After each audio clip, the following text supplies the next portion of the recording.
আসসালামু আলাইকুম। আপনারা অনেকেই তো সিদ্ধ ডিমের বা কাঁচা ডিমের মেয়োনিজ খেয়েছেন। প্রথমবার ঘরে তৈরি করে ফেলুন ভাজা ডিমের মেয়োনিজ। মেয়োনিজটি খেতে অনেক সুস্বাদু হবে ইনশাআল্লাহ। তো ভিডিওটি শুরু করা যাক।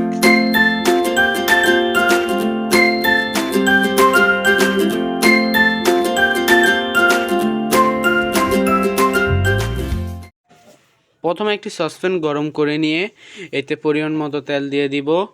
এরপর একটি ডিমকে ফেটে এই গরম তেলে ছেড়ে দিব। এরপরে এই ডিমটিতে পরিমাণ মতো লবণ এবং গোলমরিচের গুঁড়ো দিয়ে ভালো করে ভেজে নিব। ভাজা শেষ হয়ে গেলে একে বাটিতে রেখে দিয়ে একই তেলে 3 কোয়া রসুনের টুকরো দিয়ে হালকা করে ভেজে নিব। ভাজা শেষ হলে এই রসুনের কোয়াগুলোকে একটি বাটিতে রেখে দিব।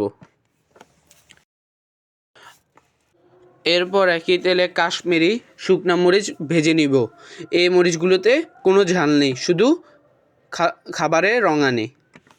এরপর সমস্ত উপকরণকে একটি মিক্সার জারে রেখে দিব।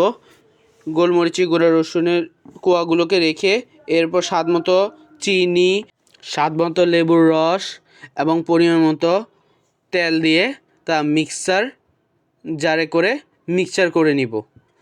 এই তৈরি হয়ে গেল আমাদের মেয়োনিজ। এই মেয়োনিজটি খেতে অনেক সুস্বাদু ছিল।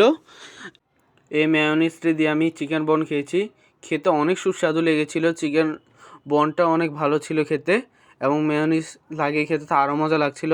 আপনারা সবাই ঘরে এই মেয়োনিজটি বানানোর চেষ্টা করবেন। একবারে সহজ উপায়ে এই মেয়োনিজটি তৈরি করা যায়। একবারে হোটেলের স্বাদ, মানে হোটেলের স্বাদকেও হার মানাবে এই মেয়োনিজটা। তো আসসালামু আলাইকুম। আমার আম্মুর রান্না যদি আপনাদের কাছে ভালো লাগে, ভিডিওতে অবশ্যই লাইক এবং চ্যানেলটিকে সাবস্ক্রাইব করবেন। আসসালামু আলাইকুম।